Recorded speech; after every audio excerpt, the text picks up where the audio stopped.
Hi everyone.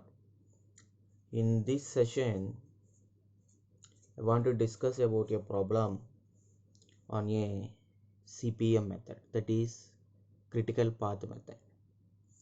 In previous session, we have discussed about the project management and what are the different techniques available to solve the project. So, if you did not see the video, please watch that video. I am going to leave that video in the cards. And now without any late, I am going to solve this problem by CPM method. So here it is. A project consists of activities from A to J as shown in table. The immediate predecessor and the duration in weeks of each of the activities are given in the same table. Draw the project network and find the critical path and the corresponding project completion time. Also find the total float as well as free float for each of the non-critical activities, right? So three things we need to find. First one is we need to draw the project network, and then to find the critical path and also the corresponding project completion time. And one more bit he asked is to find total float as well as free float values. So this is the table given to us: activity, immediate predecessor, and the duration in weeks for each activity. So totally activities are from A to J, and the immediate predecessors are also given to us, and the duration also given to us. So first of all, let us construct a network diagram for this project.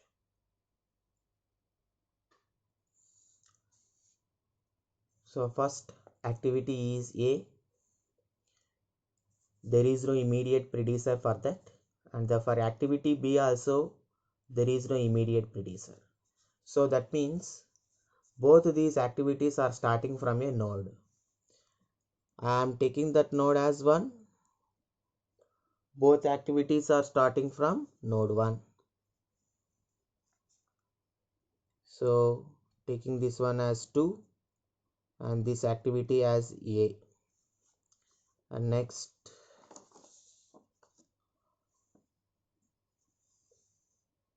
taking this as node 3 and this activity as B. Next one, for activity C and for activity D, the immediate predecessors are A and B. So both are the immediate predecessors. So that means here A and B are divided, but he is saying that for C and D, the immediate predecessors are A and B. So that means activities A and B should merge at a node. So that's why even though that activity is not mentioned, I am going to merge B with A at node 2. So that's why I am taking this activity as dummy activity D1. Why? Because means I have taken this dummy activity. This activity is not mentioned in the problem, but if we want to take A and B as the immediate predecessors for C and also D. So now if you take C, for C the immediate predecessors are A and B. So why B is joined here. So that's why for C, A and B are immediate predecessors. And for D also, the immediate predecessors are A and B. So in order to satisfy this condition, we joined B with A at node 2 by a dummy activity D1. So now this node I am taking it as 4 and this one as 5, right? Next, node E, the immediate predecessor is B, and B is not an immediate predecessor for any one of the remaining activities. So now draw E, this one as node 6. Next, for activity F, the immediate predecessor is C. So I am taking activity F. The immediate predecessor is only C. So I am taking this node as 7.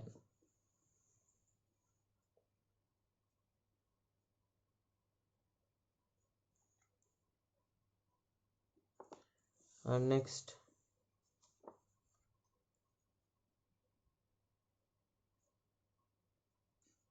for node G, the immediate predecessor is D. So for node G, the immediate predecessor is D only. Next, for H and I, the immediate predecessors are F and G. So that's why here I joined F and G. So now for I and J, for H and I, the immediate predecessors are G and F. So that's why I have taken this as H. Why I have taken this as H, I will explain. And this one as I. So I am taking this node as new one, 8. If you take for activity J, the E and H are immediate predecessors. So if I want to draw J, the immediate predecessor should be E and H. So both should be joined at a single node. So that's why I have drawn H here, not in this way, right? So now I am drawing activity J such that the immediate predecessor is E and H, right? So now all activities were mentioned in the network diagram with a dummy activity of D1, and I also explained why we used the dummy activity D1, right? So now let us mention the duration of those activities in weeks. Activity A 4 weeks, activity B 3 weeks, activity C 2 weeks, activity D 5 weeks, activity E 6 weeks, activity F 4, for G 3, for H 7, for I 4, for J 2, right? So these are the duration of activities already given in the problem table. I mentioned those only, right? So now the first bit is over. Construction of a network diagram for the given project. And next he asked us to find the critical path and also the project completion time. So how to find the critical path? So in order to find the critical path, first of all, there is a need to know earliest starting time and the latest completion time. So this cell will represent earliest starting time and this cell will represent the latest completion time, ES, ELS, right? Here I have taken the boxes for each and at each and every node to calculate ES and LC. So now at the first node, the earliest starting time is 0. So how to find the earliest starting time? Maximum of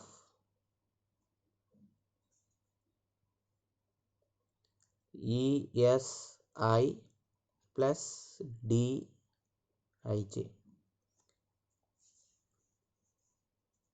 So if you take the sum of these two at any node arc, the maximum value we need to take. See here at node 2 only a single arc is coming. So this arc is a dummy one. There is no activity. The duration of the activity is 0. So only single arc is coming. So that's why ES for this node is 0 plus 4. 4. Next, coming to node 3, only single area is coming. So that's why ES is 0 plus 3. 3. Next, coming to node 4, only single arc is coming. So ES is 4 plus 2. 6. Next, coming to node 5, only single arc is coming.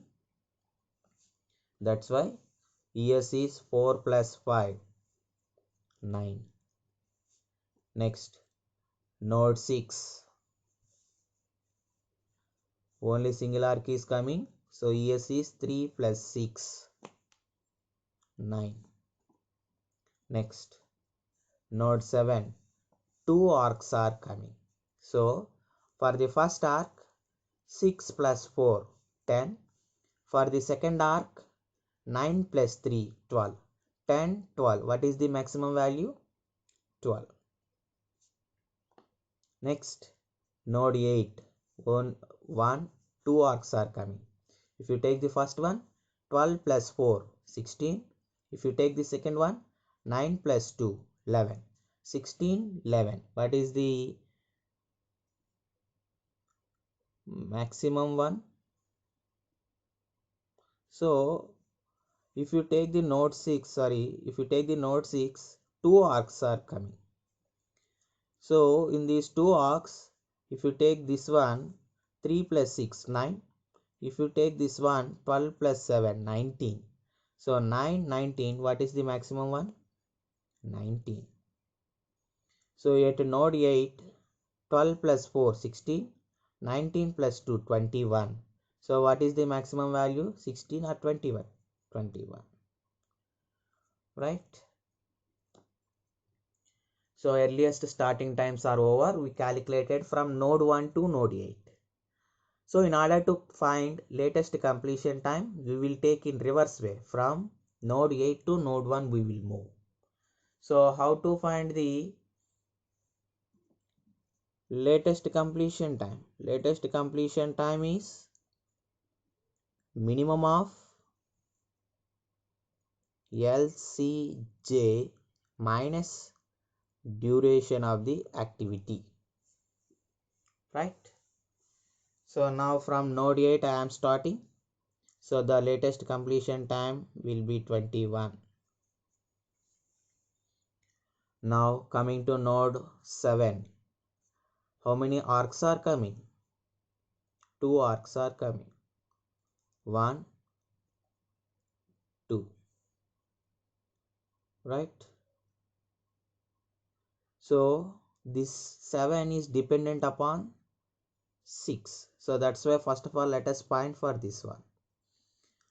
So for 6 only single arc is there.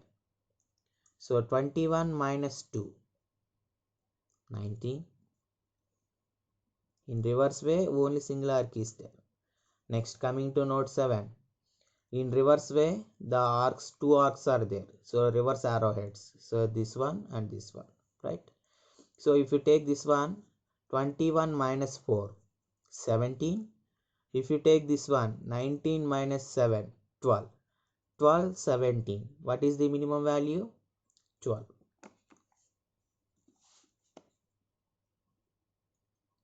Next, coming to 7, 6 are over. Next, coming to node 5.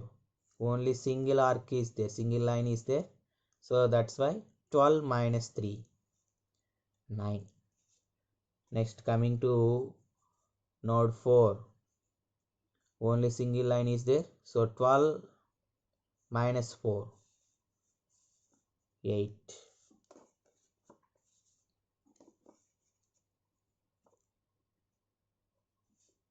Next, coming to the node 3. only single line is there. So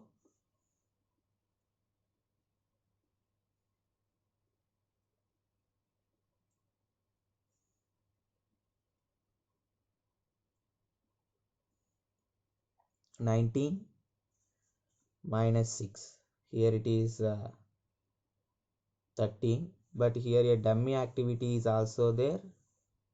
We will see. So if you take node 2, then 8 minus 2, 4, it is 1 arc. If you take this arc, 9 minus 5, 4. So it is 6 and this one is 4. So what is the minimum value? 4 we need to take. Next, already I said for dummy activity the duration is 0. So now if you take the activity 3, 2 arcs are there. Then 4 minus 0, 4.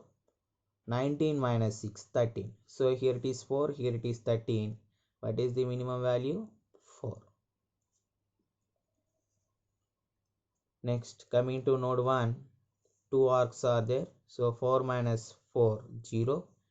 4 minus 3, 1. So in 0 and 1, what is the minimum value? 0. Right? So now we find all ES and LC values. So let us represent the critical path in this network diagram. So how to find the critical path? If you take an activity, in that previous activity both ES and LCs, and in the next heading node also both ES and LCs should be equal, right? So if you take activity A, in this tailing node both ES and LCs are equal, and here also both ES and LCs are equal. So I can take this one as a critical activity. So that's why I am representing this by darkening the line. Next, consider this one. Here node 1 ES and LCs are equal, but at node 3 ES and LCs are not equal. So that's why activity B is not a critical one. Next, go for activity C, tailing node. ES and LCs are equal, and here ES and LC both are not equal. E8 not equal to 6. So that's why activity C is not a critical one. Next, coming to activity D, previous one both ES and LCs are equal, and here also both ES and LCs are equal. So activity G is a critical activity. Next, coming to activity E, tailing node. ES and LCs are not equal. Heading node. ES and LCs are equal, but both should be equal, right? It is not happened here. Next, coming to node activity F. Tailing node 6 and 8 not equal. So the first condition itself not satisfied. Next, coming to activity G. Tailing node 9, 9 both are equal. Heading node 12, 12 both are equal. So activity G is a critical activity. Next, activity H, tailing node 12, 12 both are equal. 19, 19 both are equal. So that's why this one also critical activity. So if we see here 7 to 6, it is somewhat disgusting. In a reverse way it is showing. So that's why I am changing the node numbers, just my comfortness. 6 and this one as 7. So 6 to 7. Now it is okay, right? Next, activity I, both are equal, both are equal, but 6 to 7 already we went. We can't go directly 6 to 8. So we need to move in this way only. So 7 to 8, whether it is possible or not. 19, 19 both are equal. 21, 21 both are equal. So This one is a critical activity, right? Now what is the critical path? 122, 225,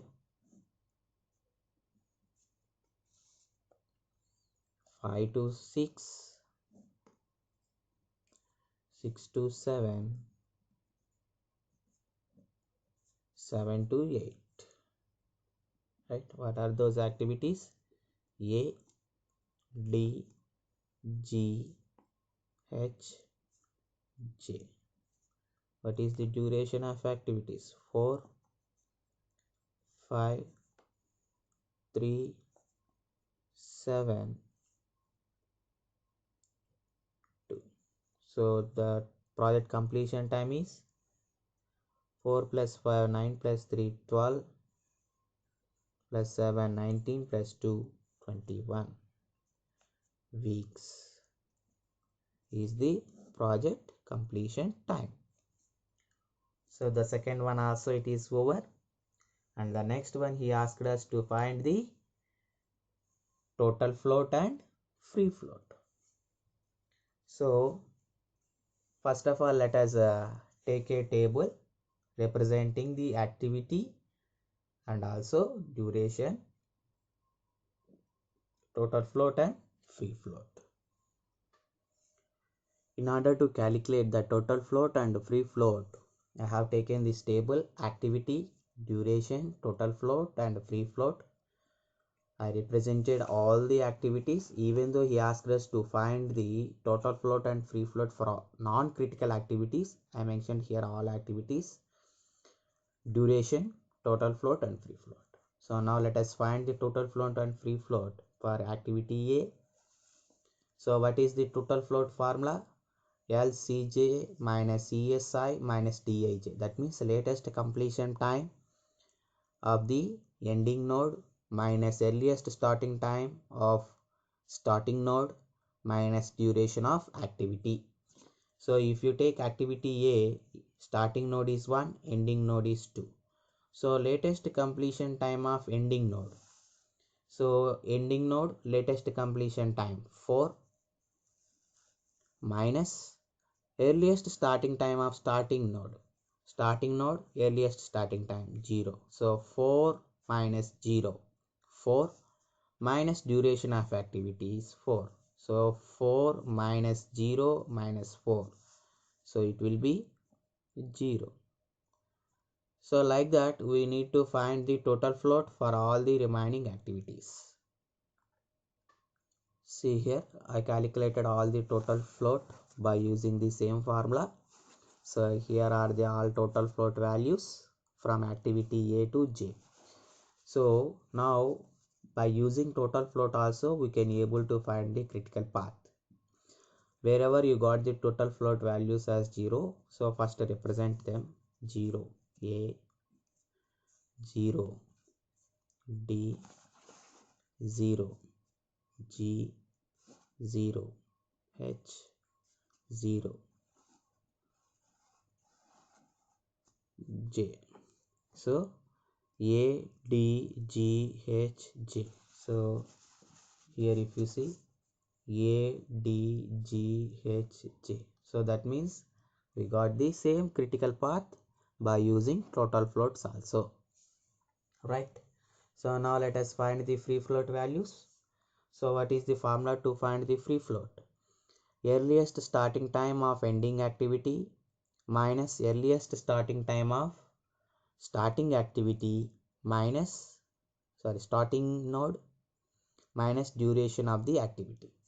So now take the activity A. Earliest starting time of end node. End node is 2, starting node is 1. Earliest starting time of end node is 4 minus earliest starting time of starting node. Starting node is 1, earliest starting time 1. 4 minus 0 minus duration of the activity 4. So 4 minus 0 minus 4. It will be 0. So like that, let us find the free float for all the activities. By using this formula, I calculated all the free float values. So here these are. Okay. So like that, we can find the total float and free floats